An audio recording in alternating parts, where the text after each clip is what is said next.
পৃথিবীর যে যেখানে বসে ভিডিওটি দেখছেন সবাইকে অসংখ্য ধন্যবাদ। আশা করি সবাই ভালো আছেন। আমি অন্যতম একটি ভিডিও নিয়ে আপনাদের সামনে হাজির হলাম। আজকে যে বিষয়টা নিয়ে আলোচনা করব, এত সময় ভিডিওর থাম্বনেল আপনারা দেখেছেন, কিন্তু আপনাদের সাথে মূল আলোচনায় যাওয়ার আগে দুটি কথা বললাম যে বলতে হয়। আমি কারো সাথে কোনো বিতর্কে জড়াই না, আমি কাউকে নিয়ে কোনো মন্তব্য করি না। এটা আপনারা আমার ভিডিওগুলি যারা দেখেন তারা জানেন। কিন্তু হঠাৎ করে দেখলাম ইন্ডিয়া থেকে এক কুলাঙ্গার সন্তান, সে কুলাঙ্গার সন্তান, আমি এই কুলাঙ্গারকে বলছি, তুই যদি আমার ভিডিও দেখিস আমার প্রশ্নের জবাবটা কমেন্টে দিয়ে যাস। তোকে যে তোর বাপ জন্ম দিয়েছে সেটা তুই যাই দেখিসনি, তোর মা জানে তোকে কে জন্ম দিয়েছে। তোর মা বলেছে ওই লোক তোর বাবা, তুই সেটাই চিনিস। আর তুই যদি দেখে থাকিস, তোর নিজ চোখে যদি দেখে থাকিস তোরে কে জন্ম দিয়েছে, আর দেখে তুই যদি তাকে বাপ মনে করিস, সেই জিনিসটা কমেন্টে লিখবি যে তোর জন্মটা তুই দেখছস কিনা। তোকে বললাম, তোকে আমি অন্য কোনো কথা বললাম না। তুই আমার সাথে যে ভাষা ব্যবহার করেছিস, আমি তোকে অন্য কোনো ভাষা ব্যবহার করলাম না। তোর জন্ম হয়েছে, তোর মা জানে তোকে কে জন্ম দিয়েছে, তোর মা দেখিয়ে দিয়েছে ওই লোক তোর বাবা। কিন্তু তোর জন্মটা তুই যদি নিজের চোখে দেখে থাকিস যে তোর বাবা কে, তোকে কে জন্ম দিয়েছে, সেটা যদি তুই নিজের চোখে দেখে থাকিস, তুই কমেন্টে লিখিস। তো অবশ্যই তোর জন্ম তুই নিজে দেখিসনি, তোকে কে জন্ম দিছে। তো এই তন্ত্র জগতে তন্ত্র শক্তি এই যেমন জায়গার থেকে আসছে, যুগ যুগান্তর থেকে, জনম জন্মান্তর থেকে একের পর এক চলে আসছে। সেইখান থেকে আমরা এই তন্ত্র ক্রিয়া পেয়েছি। গুরু পরম্পরা এই তন্ত্রগুলি এসেছে, গুরুদেবদের কাছ থেকে এই তন্ত্রগুলি আমরা শিখেছি।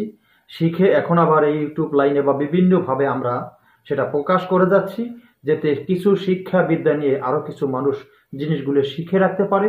ভবিষ্যতে পরবর্তী আমরা যে টাইমে থাকবো না, পরবর্তী টাইমে তারা এই জিনিসগুলি নিয়ে কাজ করতে পারে। সেই শিক্ষাটা দেওয়ার জন্যই আমি অনলাইনে এসেছি, বা সাধুগুরু মনি ঋষি অনেকেই এসেছে।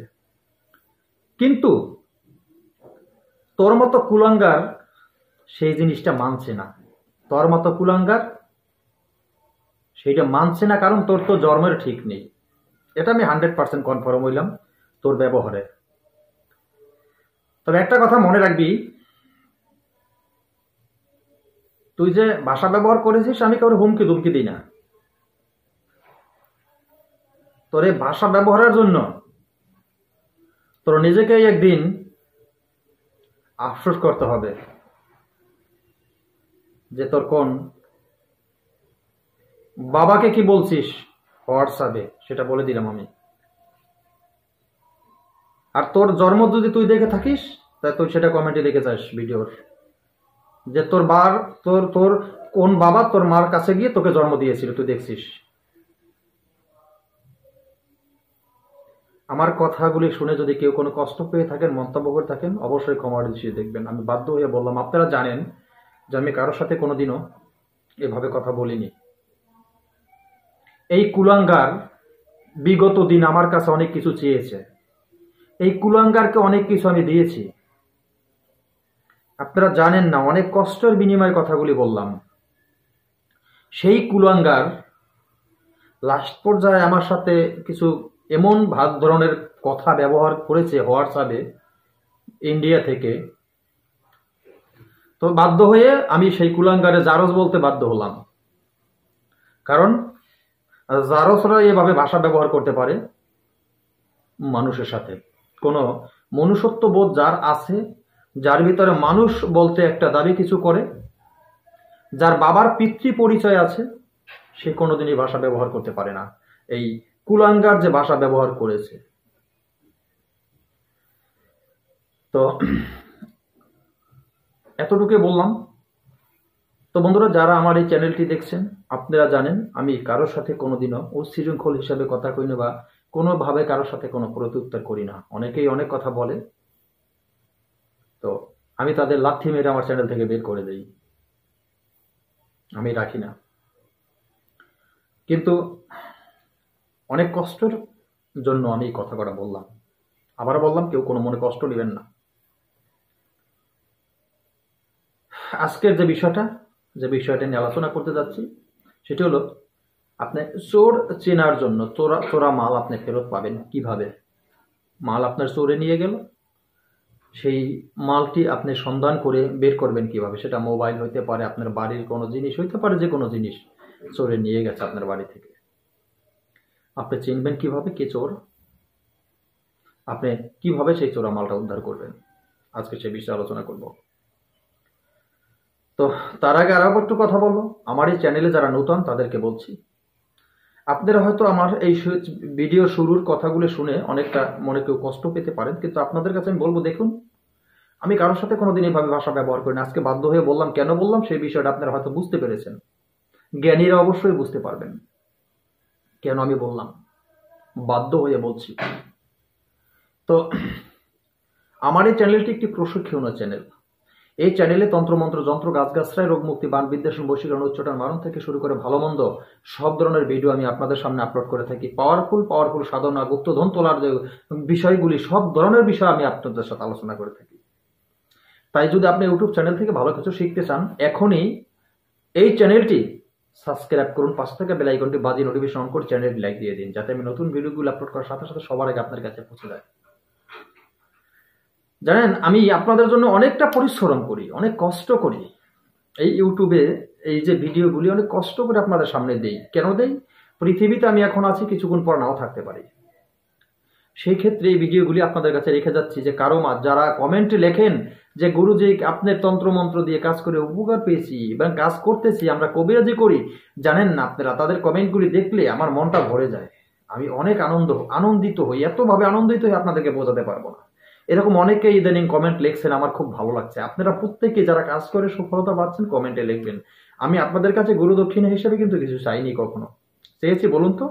আমি কোনো দিন আপনাদের কাছে গুরু দক্ষিণা চাইনি। আপনাদের কাছ থেকে চেয়েছি একটু ভালোবাসা, যে আপনারা আমার সাথে থাকবেন। আপনারা শুধু আমার সাথে থেকে ধৈর্য সহকারে আমি যে ভিডিওগুলো দিই, কথাগুলো বলি, একটু শুনবেন, শুনে কিছু শিখবেন। সেজন্যই আমি কিন্তু আপনাদের জন্য ইউটিউব চ্যানেলে এসেছি। কিন্তু অনেকেই 1 মিনিট 2 মিনিট থেকে বেরিয়ে যান। আমি তাদেরকে বলবো, আপনারা এই তন্ত্রমন্ত্র জগতে আমার চ্যানেলে আইসেন না, আপনারা অন্য জায়গায় চলে যান। কারণ অকারণে খালি এই ঘুরে কোনো লাভ নাই। আপনি যেগুলো আমার কাছ থেকে নিবেন এই 2-1 মিনিট থেকে, সেগুলোটা কোনো কাজ করবে না, কারণ সেগুলোর উপরে আমার কোনো অনুমতি থাকবে না। আপনি 2-1 মিনিট থেকে যা কিছু নিবেন, সে তার উপরে কোনো একটা যন্ত্রের উপরে আমার অনুমতি থাকবে না। আর যদি পূর্বে কিছু নিয়ে থাকেন, সেগুলোর থেকে অনুমতি আমি তুলে নিলাম। কারণ আমি একটি ভালোবাসা এরকম আপনার কাছ থেকে চাই, যে আপনারা সদা সর্বদা আমার সাথে আছেন। আমি পাওয়ারফুল জিনিসগুলো আপনাদের সামনে দিতে কোনো কষ্ট লাগে না। আর যখনই দেখবো যে আপনারা আমার কাছে আসেন তো আসেন না, তখন আমি ভালো জিনিস কিভাবে দিব বলুন তো? আপনাদের কাছে প্রশ্ন থাকলো, কমেন্টে লিখবেন। যদি আপনারা ভালো জিনিস চান, কমেন্টে লিখবেন, আর সেটা দেখে বুঝেই আমি আপনাদেরকে সেভাবে জিনিসগুলি দেওয়ার চেষ্টা করব। তো বন্ধুরা, আজকের এই নকশাটি ছোট্ট একটি নকশা, এটি কিভাবে প্রয়োগ করবেন, আর এটির মাধ্যম দিয়ে আপনার এই কাজটি সহজে করতে পারবেন। যে কোনো লোক করতে পারবেন, এখানে কোনো তান্ত্রিক নেই, কোনো কবিরাজ নেই, আলাদা পার্সোনাল। সকল দর্শক বন্ধুরা কাজটি করতে পারবেন। কিভাবে করবেন? তো কাজটি করবেন কিভাবে, তার আগে চলুন আমরা ছোট্ট যন্ত্রটি একবার দেখে আসছি। এই যে যন্ত্রটি, আশা করি এই যন্ত্রটি আপনারা দেখেছেন। এই যন্ত্রটি আপনাদের হবে প্রয়োজন। যন্ত্রটি খুব সুন্দর করে আপনারা অঙ্কন করবেন। কিসে অঙ্কন করবেন এই তো বলে দিচ্ছি। একবারে স্যাম্পলিং ভাবে কিন্তু কাজটি সবাই করতে পারবেন। আপনি এই যন্ত্রটি অঙ্কন করতে হবে আপনার কাচের, বললাম কিন্তু ভালোভাবে মনে করবেন, কাচের পেলা মানে বাটি, কাচের বাটি থাকে না, একটু তলাটা চ্যাপটা, একটু চওড়া দেখবেন, কাচের এরকম তলাটা যেন চওড়া থাকে, চ্যাপটা একবার বাটি আছে না, বাটি, কাচের পেলা, সেই কাচের বাটির উপরে এই যন্ত্রটি অঙ্কন করতে হবে। একবারে সোজা অঙ্কন করতে হবে। আপনাদের এখানে কোনো ঝামেলা নেই, আলাদা কোনো কাগজের প্রয়োজন নেই, আলাদা কিছুরও কোনো প্রয়োজন নেই। ঠিক আছে? তো এই কাচের বাটির উপরে আপনি যন্ত্রটি অঙ্কন করবেন। এই যন্ত্রটি কিভাবে অঙ্কন করবেন বলে দিচ্ছি। আপনি মেশকো জাফরান কালি দর্শকর্মা দোকানে পেয়ে যাবেন। মেশকো জাফরান কালি ছোট্ট একটি শিশি, তো 40 টাকা বা 60 টাকা দাম নিতে পারে। সেই শিশিটা আপনি কিনে নিয়ে পারবেন। শিশিটা কিনে নিয়ে আসবেন। আপনার বাইরে পাওয়ারই দামি কোনো কলমের প্রয়োজন নেই। আপনি আনারের ডাল মানে ডালিম গাছের ডাল 8 আঙ্গুল পরিমাণ ডাল নিয়ে সেটাকে সরু করে আপনি সেটাতে কলম তৈরি করবেন। ওই কালিতে ডুবিয়ে ডুবিয়ে আপনি এই কাচের পেয়ালার উপরে এই যন্ত্রটি অঙ্কন করবেন। ঠিক আছে, এই যন্ত্রটি অঙ্কন করা আপনার হয়ে গেছে। এবার আপনি কি করবেন, আপনার যে মাল চোরে নিয়েছে এই চোরাই মাল পাবার জন্য আপনি কাজটি করছেন, তাই না? আপনি যাদেরকে সন্দেহ করতেছেন যে এই সমস্ত লোকের আমার মালটি নিতে পারে, এদের ভিতরে আমার একটা সন্দেহ হয়, আপনারা ওই যে লোক, ওই ধরনের লোক যারা যারা আছে এই যন্ত্রটি লিখে পেলা আপনার গঙ্গা জল দিয়ে ধৌত করবেন। গঙ্গা জল তার মানে নদীর জল, নদীর জলে বাটি দিয়ে ওটাকে ধৌত করবেন। আবার লেখার অঙ্কন করার পর ধৌত করবেন ওই জলটা ওইটার ভিতরে থেকে। জলের সংখ্যাটা একটু বাড়িয়ে দেবেন আপনার লোকের সংখ্যা বুঝে। তো এই জলটা আপনি দিলেন, দিয়ে সেটাকে ধুয়ে নিলেন। এই জলটা ছোট পাত্রে করে, যে কোনো গ্লাস হোক বা চামিচ হোক, যে কোনো ছোট্ট পাত্র করে যাদের সন্দেহ হয় প্রত্যেকটা লোককে এই জলটা হাতে দিবেন, খেতে দিবেন। একটু একটু করে সবাই খাবে। প্রকৃত যিনি চোর হবে আপনার, যে এই মালটা চুরি করেছে, আপনার মাল সে নিয়েছে, এই প্রকৃত চোর। আমি কিন্তু ক্লিয়ারলি আপনাদের কাছে গোপন রেখে কোনো কথা বলছি না, একবারে শিক্ষার জন্য ক্লিয়ার ভাবে বলে যাচ্ছি। অনেকে প্রশ্ন করতে পারেন যন্ত্রে কাজ হবে। যন্ত্রে কাজ হবে আপনার নিয়তের উপরে। যন্ত্রের প্রতি আপনার বিশ্বাস থাকলে, ভক্তি সহকারে আপনি কাজ করলে, শুদ্ধ সদাচার নিয়ে যদি আপনি চলাচল করেন, তাহলে আপনার এই কাজ হবে। সিটিংবাজি করে মানুষ ঠগিয়ে প্রতারণার চক্রের সাথে মিলে মানুষকে ঠগানোর উদ্দেশ্য করে সারাদিন মিথ্যা কথা বলে বাটপাড়ি সিটিংবাজি যদি কেউ করে, যন্ত্রের প্রতি কোনো বিশ্বাস নেই, তাদের মাধ্যম দিয়ে কোনো কাজ হবে না। কারণ যদি হইতো তাহলে প্রত্যেক ঘরে ঘরে সব তান্ত্রিক হয়ে যেত, কারো কাছে কেউ যেত না। অতএব 500 মানুষের কাজ করলে মাত্র 5 জন আড্ডা হয়, সর্বোচ্চ 5 জনার কাজ পরিপূর্ণ হয়। 500 মানুষের ভিতরে 5 জনের কাজ পরিপূর্ণ হয়, 495 জনেরটা হয় না। কেন হয় না জানেন? ওই যে বললাম দেহ শুদ্ধর একটা ব্যাপার আছে। আপনার যে কথা বলতেছি না আপনাদের সাথে আমি, এই কথাগুলির মধ্যে অনেক সিটিংবাজি আছে, মিথ্যা, যেগুলি কোথাও নাই। আমি আপনাদেরকে বলে দিলাম, গল্প দিয়ে বুঝিয়ে দিলাম, আপনারা আমার কথা বিশ্বাস করে কাজ করলেন, কোনো কাজ হলো না। এটারে কয় চিটিংবাজি, মিথ্যাচার। এই মিথ্যাচার দিয়ে যারা কথা বলে তাদের মাধ্যম দিয়ে কোনো কাজ হয় না। এইভাবে নিজের দেহটাকে এক কথা পরিশুদ্ধ করে নিতে হয়। আবার খাবারেরও কিছু নিয়ম থাকে, যেমন নিরামিষ খাবারটা বেশি খেতে, আমিষ জাতীয় খাবার ছেড়ে দিতে হয়। কিছু ব্যাপার আছে এখানে, নিরামিষ আমিষের কিছু ব্যাপারও আছে খাবারের। তো যাই হোক, আপনারা যদি মেনে কাজটি করতে পারেন সবার দ্বারাই হবে। এই যে ধৌত করেছেন সেই পানিটা আপনারা প্রত্যেককে খেতে দেবেন একটু একটু করে পাত্রে। তো যে ব্যক্তির উপরে সন্দেহ হয়, সন্দেহযুক্ত যে ব্যক্তি, সে ব্যক্তি যখন এই পানিটা খাবে সে ওই জায়গা থেকে আর নড়াচড়া করতে পারবে না। ওই জায়গায় সে বসে থাকবে, উঠতে পারবে না, কোনো নড়াচড়া করতে পারবে না। তার সব দেহটা মনে করেন কি একবারে স্তব্ধ হয়ে যাবে। আপনি চিনে নেবেন এই আপনার চোর। একবারে সহজ এই কাজটি করতে পারবেন, কিন্তু কাজটি করতে হলে অবশ্যই গুরুর কাছে অনুমতিও নিতে হবে আপনার এভাবে কাজটি করবেন। তো বন্ধুরা, আজকের মতো ভিডিওখানে শেষ করছি। নতুন ভিডিও নিয়ে আসার আগ পর্যন্ত সকলে ভালো থাকবেন।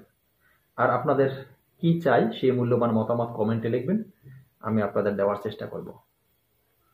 ধন্যবাদ, সকলে ভালো থাকবেন। জয় গুরু।